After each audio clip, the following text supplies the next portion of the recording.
Hello and welcome to Hibs TV as we return to cinch Premiership action this weekend. Livingston are our opponents in the game that takes place here at Easter. Last league fixture because of League Cup and of course UEFA Europa Conference League action. But I'm delighted to say as we look ahead to today's game, I'm joined by Hibernian FC legend Pat Stanton. Pat, how are you? Oh, fine. Sunshine and Leith. It's a beautiful morning, isn't it? It absolutely is. A beautiful morning to set up today's game. The Hibs will come into this one obviously looking to set or kick off the league campaign. How important is today's game? Yeah, your home games are always important. And anything that's gone before is disappointing. You know, we'd like to have had some other results, but they've gone now. It's what happens now, and the players' attitude to it. Like I say, the sun's shining.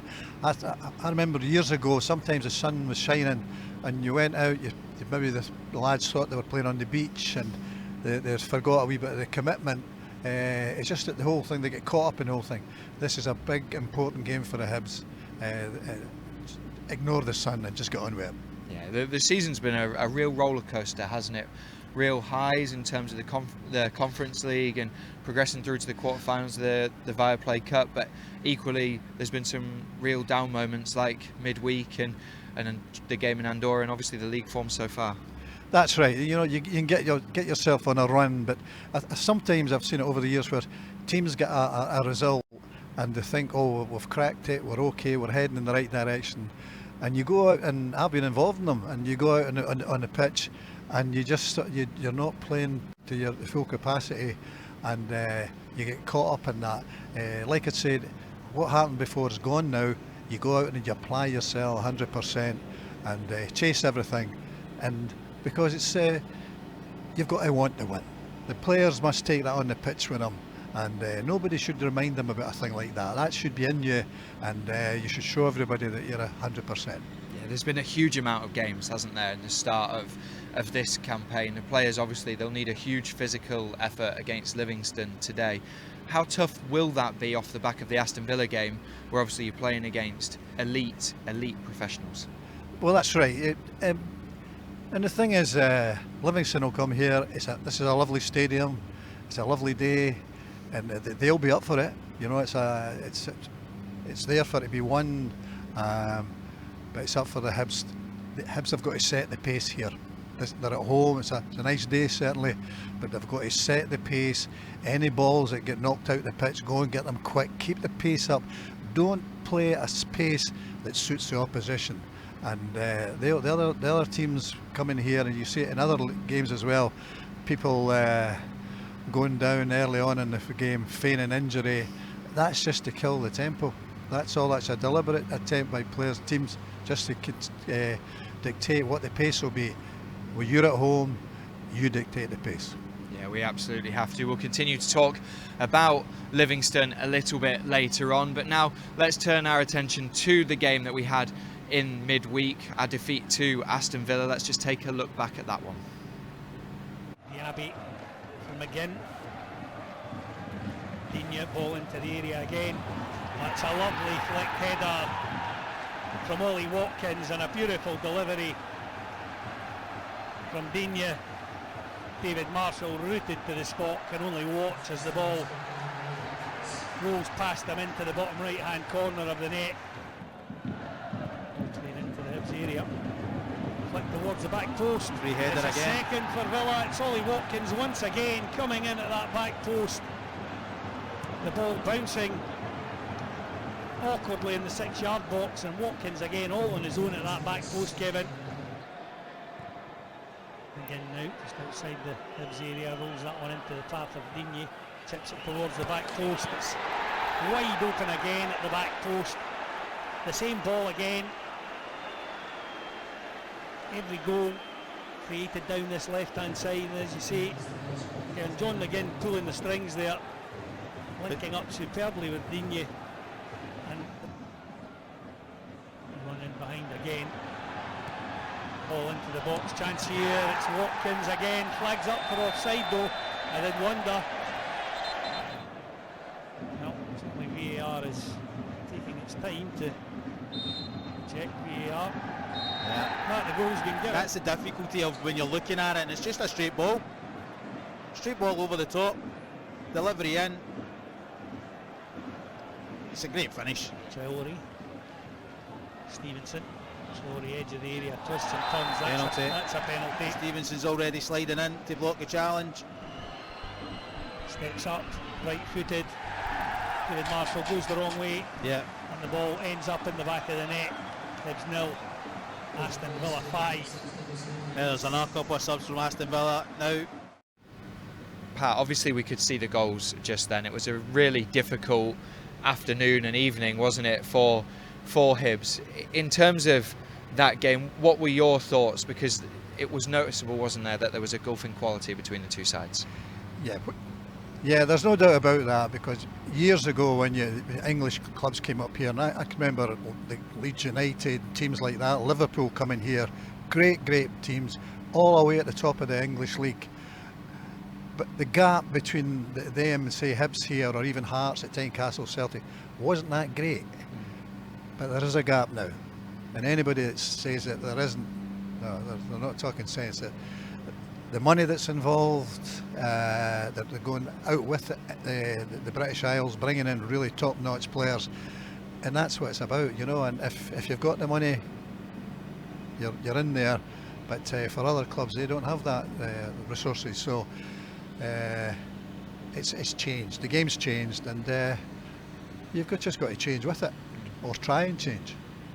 It showed huge respect towards Hibs, in my opinion, from Aston Villa in terms of the way that Unai Emery approached the game, with his team selection, with his style of play, and equally how much they respect the competition. They're up there with the favourites. In terms of then looking at the away leg, do you think Hibs need to almost change their approach? Well, I think you go there. It's going to be a hard game. We know that goes without saying, and it's take something from the game. You know, show people that you can play. Don't stand and admire them. These players, you give them room, they're going to rip you up. But it's an opportunity just to get a wee bit of experience. It'll be difficult. Don't worry about that. It was difficult here, but you just go and approach it and try and take something from it, rather than just go through another game like the first one. You'll have achieved nothing there. Yeah, and in terms of today's game, obviously it's just 3 days after that Aston Villa game. The players, I'm sure, going in on Thursday would have been pretty sore mentally, sore physically, because of the running they had to do against such a good side. But equally, I can imagine the manager had a pretty clear message to the players to get them right mentally for today's game. That's right, and you know, like I say today, don't wait on things happening. You've got to go and make them happen. You know, I get a bit annoyed at times when maybe we go in the attack, we lose possession, and one or two wander back. No, that's not good enough. Yeah. You've got to turn and chase. You watch some of these top players, we're talking about Aston Villa, when their front men lost the ball, these guys turned, and these are great players, they turned and chased the ball. So our players have got to say, well, that's what they do. We've got to do that as well. You know, nobody gives you anything in the game. You've got to take it and show that you're all right. The other team is maybe 2 or 3 classes above you, but that's where you learn. Yeah, absolutely. And one man that's tried to take his chance since joining Hibs this summer is Dylan Vente, the striker. He's had a good start to life in Edinburgh, and we caught up with him ahead of this one. Dylan, since you joined the club, it's been a busy time with all the European games, the League Cup games and the league games. How have you found your start to your time here at Hibs? Yeah, what you say is true. It's like every 3 games, every 3 days we have a game, so that's our busy weeks since I arrived. But I think as a footballer you want that. So yeah, that's a good thing.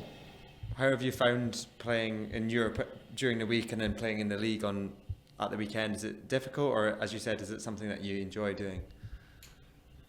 I think a little bit of both, because before I came here, I haven't played for like 3-4 weeks. So yeah, I need still to work on my.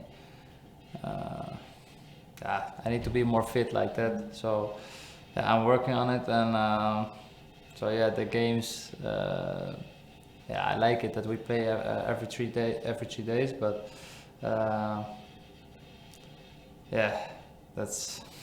I think for football, that's a good thing.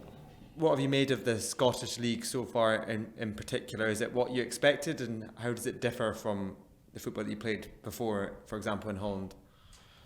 Yeah, in Holland it's more like tactical, playing the ball around and find at the right time the space, and here it's more direct. So that's, I think, the most difference between Holland and Scotland.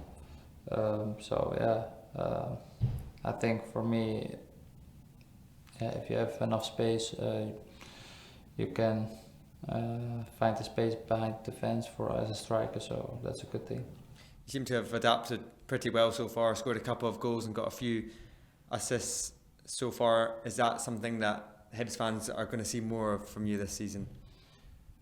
Yeah, that's what I hope, and well, yeah, that's my goal as well. I want. Of course, I came here to score goals and to be important for the team. So yeah, that's my job to do that. So yeah, hopefully I can make that true. You seem to have a special connection with the Hibs fans. They've been singing your name since you've joined various different songs. How does that feel to you, and how important are the supporters for you?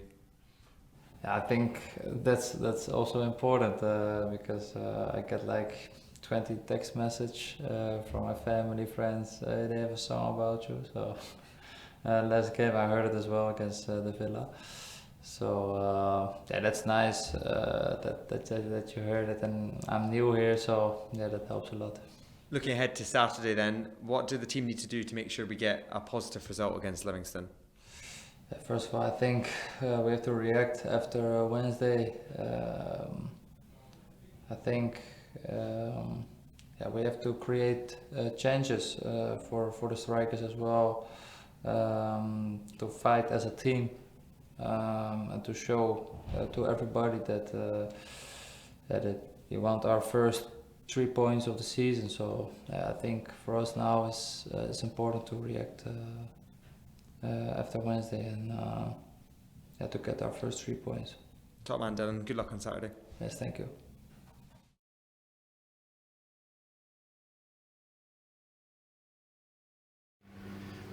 Well, we heard Dylan Vente just catching up with Gavin Ritu just then. Pat, how impressed with Dylan have you been this season? I think he's done well. I think just arrived, but done well, worked hard. Yeah, it's encouraging to see that. Yeah, he came with a big pedigree, didn't he? He scored a lot of goals in the second division in the Netherlands, but equally he's had to come here. He's been thrown straight into games. There's not really, because of the fixture congestion, been a lot of time on the training pitch for him either, and he's had to try and settle into a new country. It couldn't have been easy for him. No, it's never easy to come, that distance and the type of football is played. But he's a good player, he can adapt, and just give him time. Yeah, absolutely. And he said in the interview, he said the players need to fight today against Livingston. That's key, isn't it, against David Martindale's team? That's right, and the fight comes first. You've got to have, you've got to have the enthusiasm, the will to win. The other bits come on, they get added on. But it's hard to add them on if you've got the initial bit wrong. The desire, whatever that you could call it, players to get a result and do things quickly. Yeah. You see players, sometimes the ball will go out for a throw-in and they'll walk out to take the throw-in. And it's maybe opposite the other team's goal. It doesn't show much enthusiasm, You should be chasing that ball, getting that ball as quick as they can, and getting it into their box before they're organised. But if you're taking your time going out there, they're getting organised to suit themselves, and you're playing right into it by taking your time to get the throw or a corner kick or whatever it is. But you've got to do what they don't want you to do. That's what you've got to do. Yeah, I suppose the most encouraging thing here is Dylan's been with us three weeks potentially, and immediately his first answer is we need to fight. Like, he understands the Scottish game, he understands the opponents that we're playing against. That's right.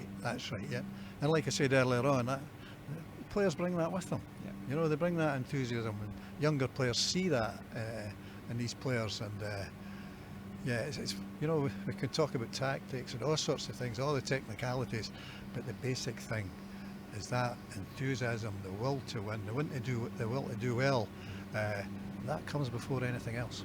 Yeah, absolutely does. Well, we're going to go to a quick break now, but make sure you stay with us, because Pat and I will continue to build up to today's game, and we'll also hear from our manager, Lee Johnson.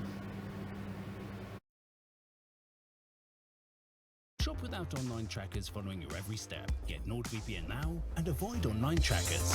NordVPN, cyber security built for every day.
Welcome back to Hibs TV as we continue to build up to today's cinch Premiership game against Livingston.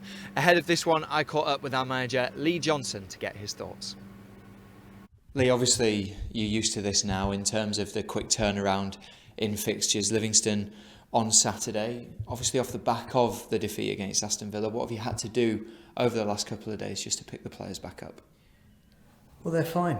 I think day one after a defeat like that is very sore. Physically they'd have been very sore obviously, but also emotionally, because we wanted to go into that game and serve up more than we did. I think you have to give a lot of respect to the opposition and how on it and switched on, the respect they've shown us as a football club as well in terms of the team selection, and it was a very difficult game for us, but this is our bread and butter now. This is a game where we believe we're on a par at least in terms of this is us. We have to win these games, we have to dominate these games as much as we possibly can. A lot of respect for Livingston and the job that they do. But it's really about our focus and what we do, and we have to move on very, very quickly because the stark reality is we want to kick off our league season, and we get the next opportunity to do that tomorrow. Yeah, obviously it's been a difficult start to the league campaign. How important would 3 points be on Saturday? Well, it's what we want. We want it desperately. The players do, I do, you do, and the fans do. So we're going to need it to be a well-rounded performance. There's no doubt in that, including the supporters. That confidence that comes from the stands and that energy that they need to give us on the day, and I'm sure they will, as they always do. And then we've got to stay patient against a very dogged, resolute Livingston side. We know their threats, we know their physical threats, and it's up to us to cope with that, but also bring our style to the game.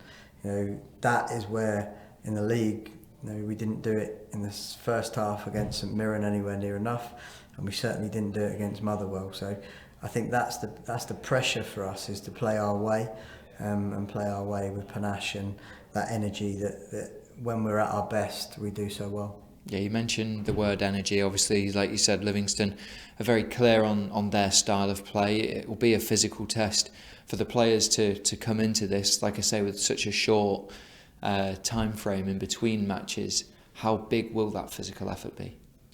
Well, it has to be huge. It was one of our biggest physical efforts of the season, and certainly of my tenure here, and the physical efforts have been outstanding since I've been here. So this is why we've got a squad as well. This is why we want to challenge. We're in the quarter-final of the Communities Cup equivalent, via play I should say, and we want to be successful in the Cups. We've already exceeded our expectation in terms of the European stuff, and that gives a lovely financial boost to the club, and we've had a good game as a good spectacle, even though we wanted to perform better. But the league, as I said, is our bread and butter. You only get to those levels if you're consistent, and obviously we want to finish as high up as we possibly can in this division this year. Absolutely. And just finally, in terms of team news, is there likely to be anyone back? No, not that I can think of offhand. From the difference between now and Wednesday, exactly the same. Obviously, we know Harry's situation. Harry's gently back on the bike today. I think he's getting his heart rate up to like 50%. That's good news. Really good news. So we're building that one up steadily.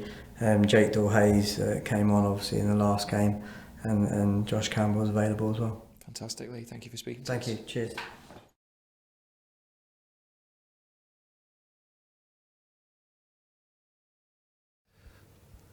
Pat, we heard from Lee Johnson just then, and he started the interview by talking about how the players are, pulling them to one side, making sure they're okay.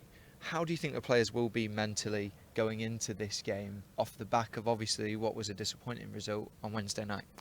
They'll be wanting to start well. Got to start well here, set the pace of the game. Disappointing though that the last game was, it's gone now. You learn off it, but to dwell on it and just keep going on about it, there's wee things to sort out, I would imagine, but basically it's gone. It's what you do now. Yeah, absolutely. And because there's a limited time on the training pitch between games, do you think when you're a manager setting up for today's game, is it all about the messaging, rebuilding the players' confidence and belief within themselves and making sure they have that fight? Yeah, teams are being involved in, you had, I would say about 80-85% of them, you had an idea of how they would perform on the day. But then there was maybe just the other element with lads who weren't quite sure of their abilities, and you would say to yourself, I wonder if he'll turn up today. So if you've got 2 or 3 who might not turn up, the rest will, but 2 or 3 in a big game, it's quite a big miss. Guys not giving it their best, or just letting the occasion get to them, or dwell on their form.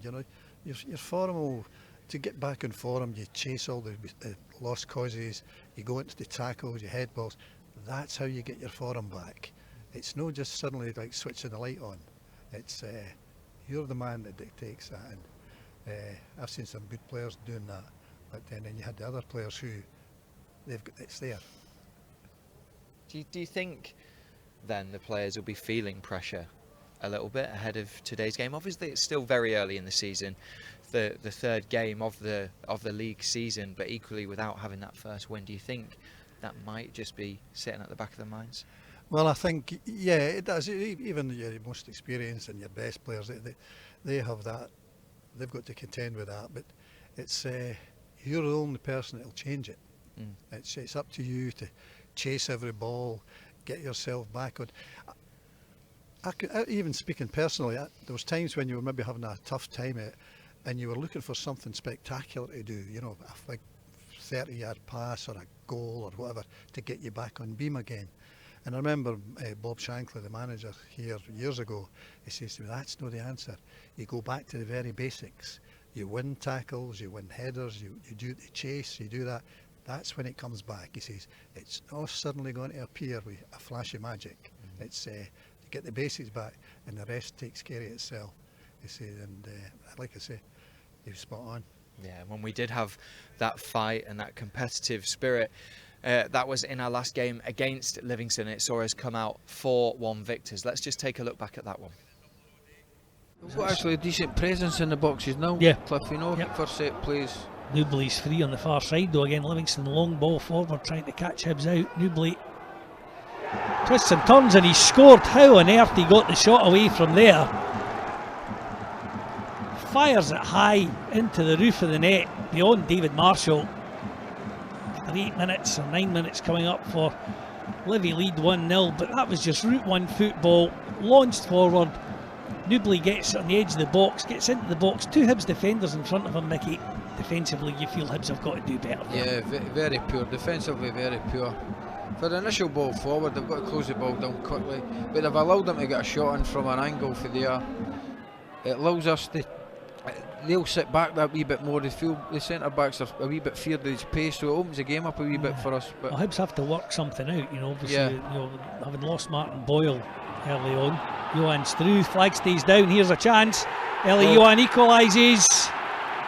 I'm pretty sure that one will be checked by VAR. Assistant referee on this near side, David Room, kept the flag down. It'll be interesting to see if VAR has a say in this one. Shamal George, the Livingston goalkeeper, is asking the question. Just what we talked about, Cliff, pace, and he's found himself in a central area. His pace, he's run in. Route one is offside. No, he's never offside. No, not when the ball's played. It's a good finish, composed finish from Eli Johan. Definitely, very does good. well to thread it forward for Henderson, but he can't escape from Boys. Johan though gets it back from Hoppy. Johan, he's managed to sclap it into the net. We'll take it.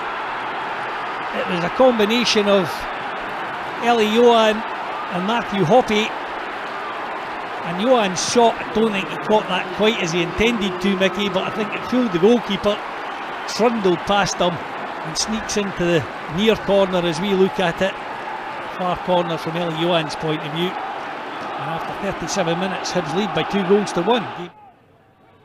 Long ball in from the throw-in again. Hibs get it clear. Now here's Eli Johan, what can he do?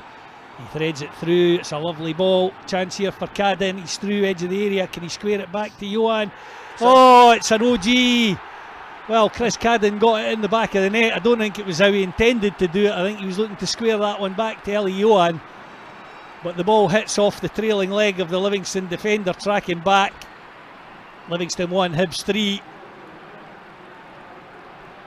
As we said, Nicky, sometimes you have to take advantage of your luck. And again, Hibs did it there. Yeah, we've had a fair bit of luck, but at the end of the day, it doesn't matter. These are 3 vital points for the club, you know, 3 vital points to go and play, win at Livingston.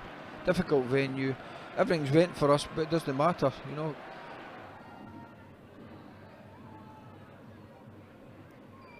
Jago for Josh Campbell. Clips it forward. Nisbet, chance. Good block. Chance here again. Hibs get a fourth. Oh, no, they don't. The flag's up for offside on the far side. But I don't know. It's a Yeah, goal, goal's yeah. given. I thought it was a. Well, Yeah, it was definitely offside. and Mikola Kukarevic takes the opportunity to run across to the Hibs fans in the corner and celebrate it. This is the thing with VAR, Mickey, isn't it? You know, you're left waiting for Yeah. 3-4 minutes to decide whether you can celebrate or not. It's taking half the fun out of football, but we'll take it. 4-1. Kukarevic comes back with a bang. Credit to Kevin Nisbet there. He did well to. Done, yeah. It was a difficult ball for him to take. That was a really special performance on what was a very emotional day for everyone at the football club. But now, obviously, in terms of modern day, Pat, Livingston are also still looking for their first league win of the season. We spoke a little bit about Davy Martindale and how he sets his teams up, but they'll come here and they'll have a right go, won't they? Livingston have done well. You know, when you consider that they've come up and they've held their own, they've done really well. They'll be a difficult team to beat, you know. And if any chances that you get, you've got to put them away. But you've got to get people going into the box looking to score goals. There's no point in going in and saying, oh, I should have been there. No, well, why no? You should just take a chance. You might go in about 10 times and get nothing, but you might just go in on your 11th and you'll get it.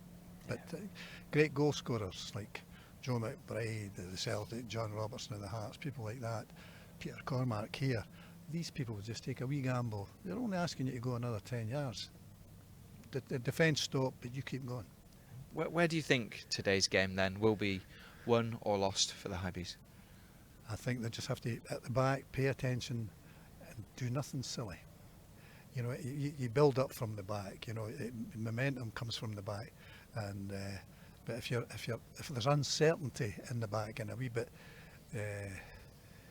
maybe not quite sure what's going on, and players maybe slow to tackle or whatever, it spreads forward. You know, I mean, I think if you're doing well at the back and it's steady, the same thing as well. It spreads, and the rest of the team just they go on the edge of that. But you've got to defend well to do anything. Yeah, absolutely. Well, that's just about all we've got time for, Pat. Thank you very much for joining us, and thank you very much for watching at home. Let's hope we can get 3 points this afternoon. Thank you for watching.